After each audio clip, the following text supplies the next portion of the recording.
Welcome to our deep dive into the philosophy of Hans-Georg Gadamer. Oh, yes. Now, he might not be a household name like some of the big, philosophical giants out there, Yep. but trust me, his ideas are hugely influential. Oh, they are. We're talking about a 20th century thinker who really shook up how we understand, well, everything. That's right.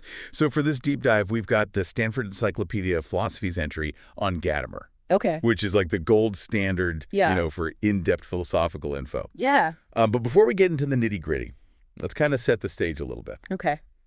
Imagine you're about to have a conversation with Gadamer himself. Hmm. What questions would you, as a fellow philosopher, I guess, Right. want to ask about how we understand the world, ourselves, even each other? Yeah. Keep those in mind as we dive into his world. Well, to understand Gadamer, you have to start with his unique background. Okay. He was trained in both Neo-Kantian thought, which is all about systems and categories, Oh. and classical philology, which means deep immersion in texts, language, and history. So he's got this blend of rigorous structure and deep textual analysis. Exactly. I can already see how that might lead to some interesting ideas. Exactly. And it's crucial to remember he was also deeply influenced by Heidegger, Oh, okay. the existentialist heavyweight. Right. Though Gadamer is often considered a bit more, shall we say, accessible in his writing. Heidegger can definitely be a challenge to decipher. Oh. But even with those influences, Gadamer really forged his own path. He did. I mean, he was known for his dialogical approach, Right. believing that real understanding comes from conversation, from engagement, not just solitary thinking. Yes. He even did philosophical interviews. Yeah, that's right. That's absolutely key to grasping his work. Wow. For Gadamer, knowledge isn't something you just passively absorb. Right. It emerges from this back and forth, this push and pull of different perspectives meeting. Which makes perfect sense when you think about his focus on hermeneutics, right? But I think a lot of people hear hermeneutics and think it's just about interpreting texts, Yeah. like figuring out what some ancient philosopher really meant. Right. And while traditional hermeneutics was very much about biblical interpretation Okay. and later expanded to history and the humanities, Gadamer took it much further. He saw hermeneutics as the foundation of all understanding how we make sense of anything in the world. So every time we encounter something new, try to understand a new concept or even just have a conversation with someone, we're engaging in hermeneutics. Precisely. And at the heart of Gadamer's hermeneutics is this really intriguing concept called the hermeneutic circle. Okay. It's the idea that what we already know shapes how we see new things. Okay. But those very encounters also change what we know. Right. It's a constant back and forth. So our understanding is never static.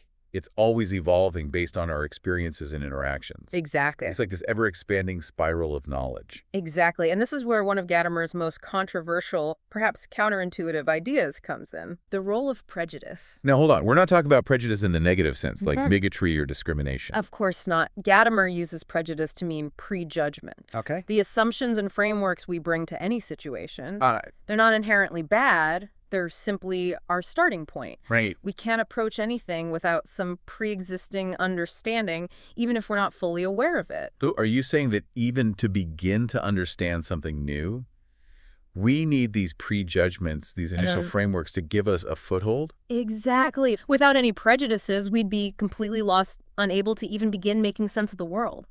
Wow. Think about how this relates to the hermeneutic circle. Our prejudgments provide that initial point of reference. Okay. And then through experience, through dialogue, we test and revise those prejudgments, deepening our understanding in the process. So it's not about eliminating prejudice altogether, which would be impossible, Right. but about recognizing that it's always there, influencing how we see the world. Yes. And being willing to change our minds, to revise our prejudgments as we learn and grow.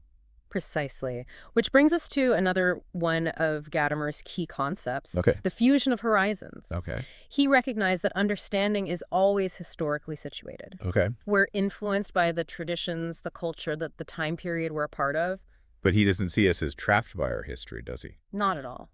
He believes that when we encounter something or someone different, when we engage in genuine dialogue, Right. our individual horizons of understanding can fuse, creating something new. Okay. It's like those Venn diagrams where the overlapping section represents that new shared understanding. It's like when you have a really good conversation with someone from a completely different background. Yes. You both bring your own perspectives and experiences, and through that exchange, something new emerges, a new way of seeing things.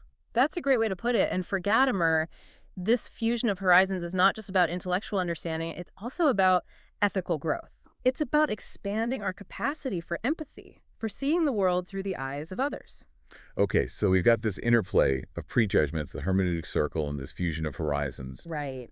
It's complex, but I'm starting to see how it all fits together. And all of this is taking place within the medium of language, Okay. which for Gadamer isn't just a tool for communication, but the very foundation of understanding itself.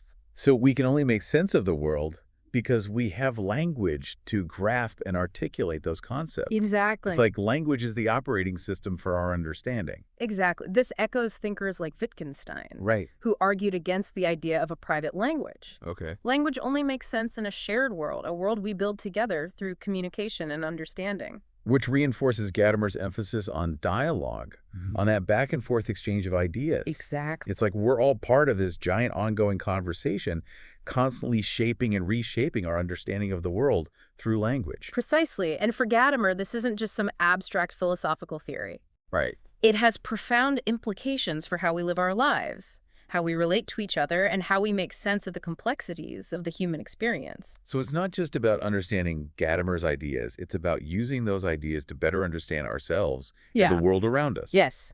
And that, I think, is where things start to get really interesting. It is. But before we go there, I'm curious about how Gadamer saw the relationship between his own work and the history of philosophy. Okay. He seems so aware of the philosophical conversations that came before him. That's a great observation. Mm. He didn't see philosophy as a linear progression, Okay. where each generation simply discards the ideas of the previous one. Right. For him, it was more like a grand ongoing dialogue where different voices and perspectives continue to illuminate different aspects of truth. So he wasn't trying to reinvent the wheel. He was adding his own unique voice to this ongoing philosophical symphony. Exactly. And while he engaged with a range of thinkers, he had a particular focus on Plato, Aristotle, Hegel, and of course his mentor Heidegger. I can't wait to dig deeper into those connections and see how they shaped Gadamer's own unique contribution to philosophical thought. Yeah, me too. It's fascinating stuff. Absolutely. Welcome back to our deep dive into the philosophy of Hans-Georg Gadamer.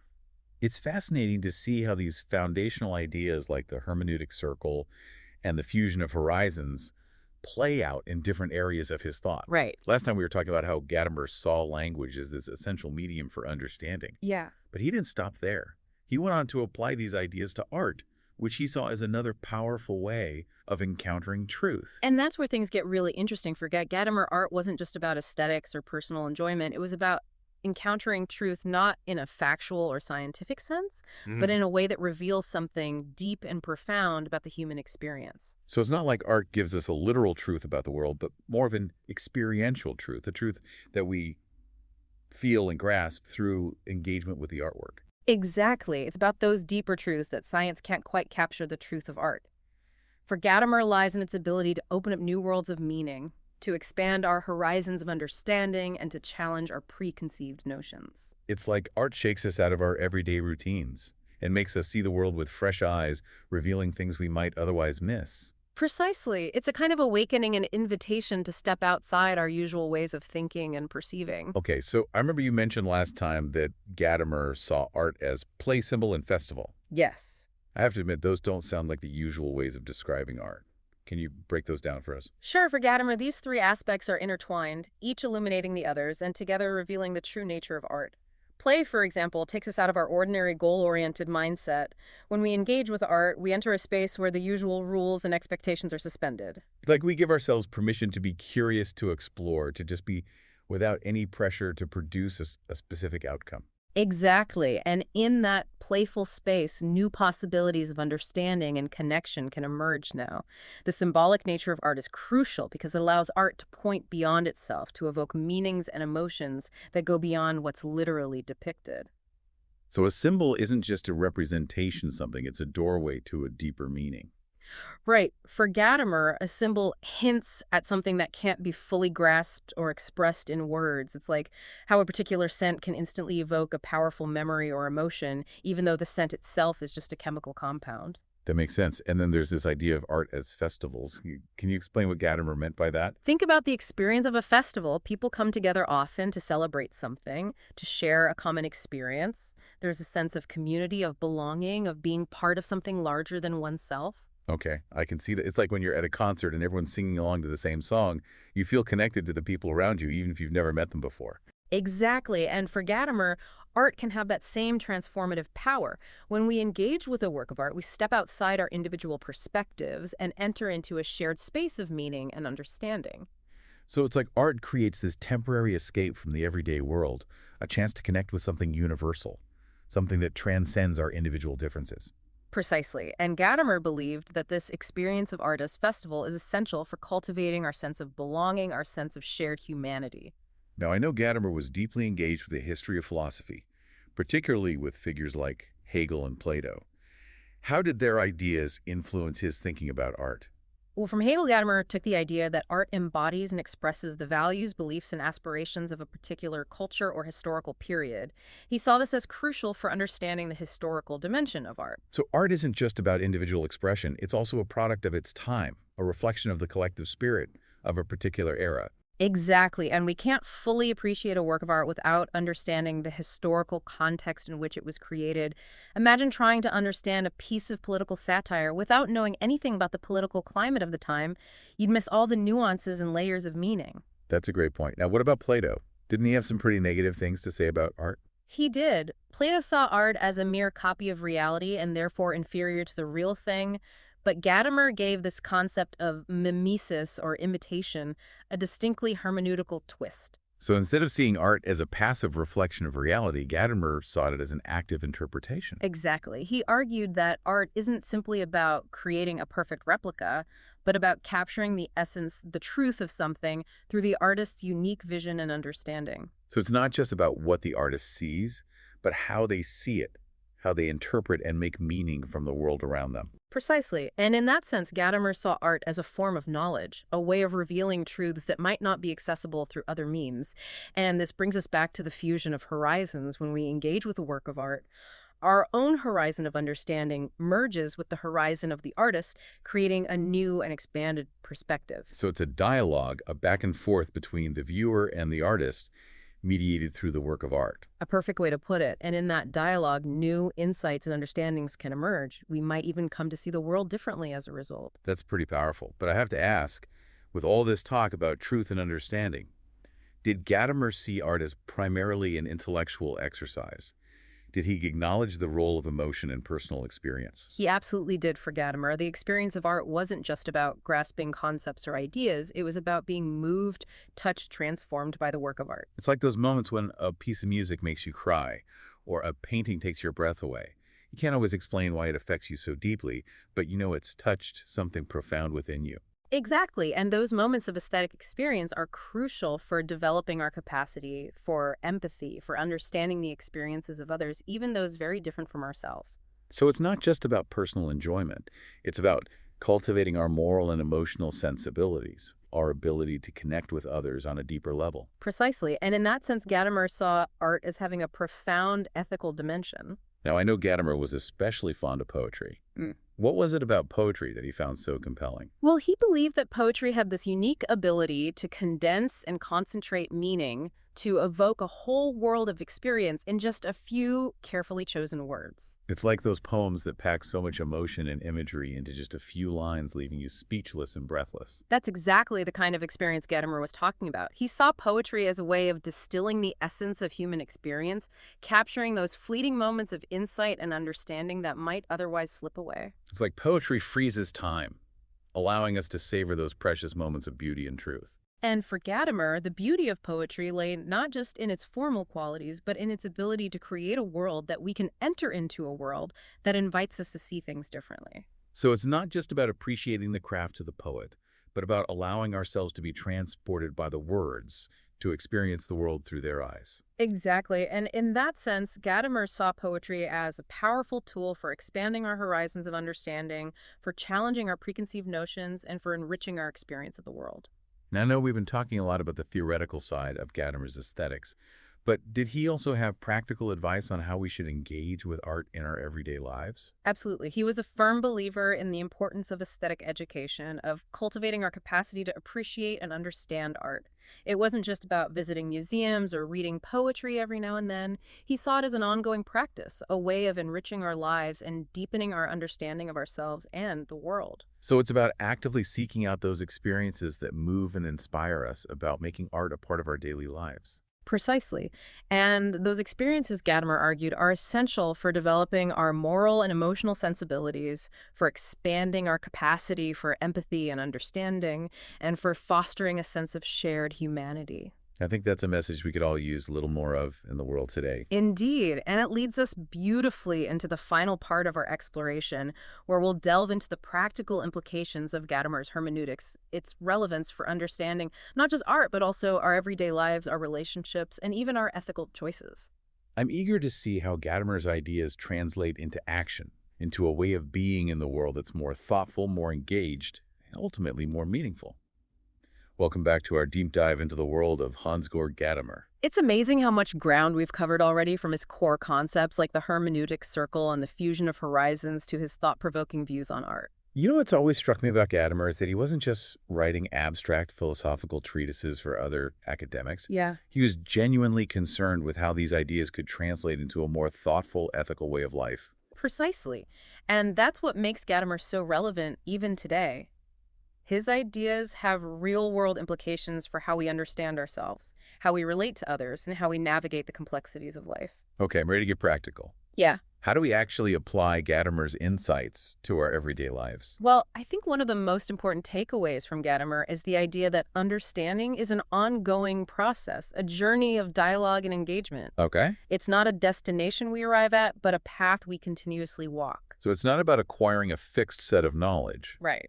but about cultivating a mindset of openness, of curiosity, of always being willing to learn and grow. Exactly. And that's where the hermeneutic circle becomes so important. It reminds us that we always come to any situation with prejudgments, with a certain horizon of understanding. Right. But through dialogue, through encountering other perspectives, our horizons expand and we reach a new understanding. Which then becomes the starting point for further dialogue and further growth. It's a beautiful cycle of continuous learning. It is, and it applies to everything, our relationships, our careers, our understanding of the world. It's all constantly evolving through this process of dialogue and engagement. But let's be honest, it's not always easy to embrace that process. No, it's not. It can be challenging to question our assumptions, to listen to others, to be open to the possibility that we might be wrong. Absolutely.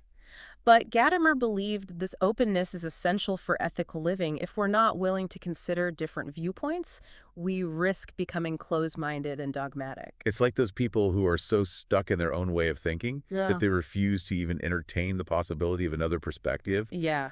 It's frustrating and, frankly, a bit disheartening. It is, and Gadamer saw that kind of rigidity as ultimately harmful, both to ourselves and to society as a whole. So how do we cultivate this openness, this willingness to engage in dialogue and challenge our own beliefs? Yeah. It's easy to say be more open-minded, but actually doing it can be quite difficult. Well, Gadamer believed one powerful way is through encountering great works of art and literature.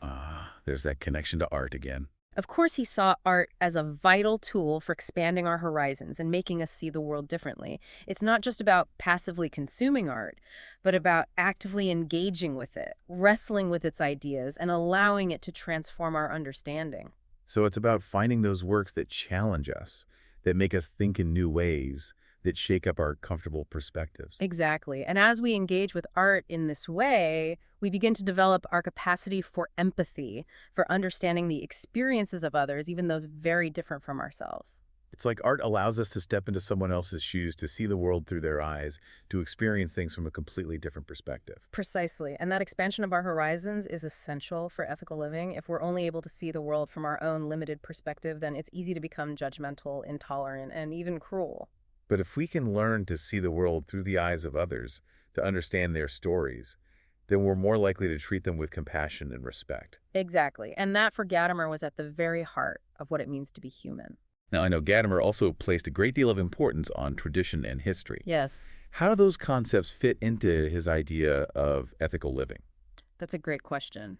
It's easy to think of tradition and history as static or irrelevant to modern life, but Gadamer saw them as vital for understanding ourselves and our place in the world. So it's not about clinging to the past or rejecting progress, but about recognizing how the past shapes the present and influences who we are. Exactly. We are all products of our history, of the traditions that have been passed down to us. And Gadamer believed we can't fully understand ourselves without understanding those It's traditions. like trying to understand a tree without knowing anything about its roots. Right. You might see the leaves and branches, but you'll miss the deeper story. That's a great analogy. And for Gadamer, this understanding of tradition was essential for ethical living. He argued that if we reject our history, we risk losing our sense of identity and belonging. So it's not about blindly following tradition, but about recognizing that it provides a foundation, a sense of continuity and connection to something larger than ourselves. Precisely. And that connection, that sense of belonging, is crucial for a healthy society. Now, throughout our exploration of Gadamer's thought, the theme of language has kept coming up. Why was language so central to his philosophy? For Gadamer, language wasn't just a tool for communication. It was the very medium of understanding. It's through language that we make sense of the world, relate to others, and even come to understand ourselves. So it's not just about the words themselves, but about the shared world. Those words create the way language allows us to connect with each other and build a shared understanding. Exactly. Language is the bridge that connects us to one another and to the world around us, and Gadamer saw this connection as crucial for ethical living. So it's not enough to just say the right things. It's about using language to create understanding, to build bridges, to foster genuine dialogue. Precisely, and that requires a certain sensitivity to language and awareness of its power to both illuminate and obscure. It's about using language thoughtfully, carefully, and with a deep respect for its ability to shape our perceptions and relationships. Exactly. And as we develop this sensitivity to language, we also develop our capacity for ethical understanding. As we wrap up this deep dive into the world of Hans-Georg Gadamer, I'm struck by how rich and multifaceted his philosophy is. Me too. His ideas touch on so many aspects of the human experience, from art and language to history, tradition, and ethics. It's true. And what's remarkable is how he manages to weave all these threads together into a coherent and compelling vision. It's like he's given us a new way of seeing the world, a way that emphasizes interconnectedness, dialogue, and ethical responsibility. Yes, and that's the enduring legacy of Gadamer. He reminds us that philosophy isn't just an academic discipline, it's a way of life. It's about asking difficult questions, challenging our assumptions, and striving for a deeper understanding of ourselves and the world around us. It's about embracing the hermeneutic journey, this constant process of dialogue and growth. And recognizing that this journey isn't just intellectual, it's deeply ethical. How we understand the world shapes how we act within it. So as we conclude our exploration, I hope you'll take Gadamer's insights with you. Let them inform your own journey of understanding growth and ethical living. Me too, I hope so. And if our deep dive has sparked your curiosity, we encourage you to explore the world of Hans-Georg Gadamer. Yeah. Further, there's a wealth of wisdom waiting to be discovered. So much. Until next time, happy philosophizing.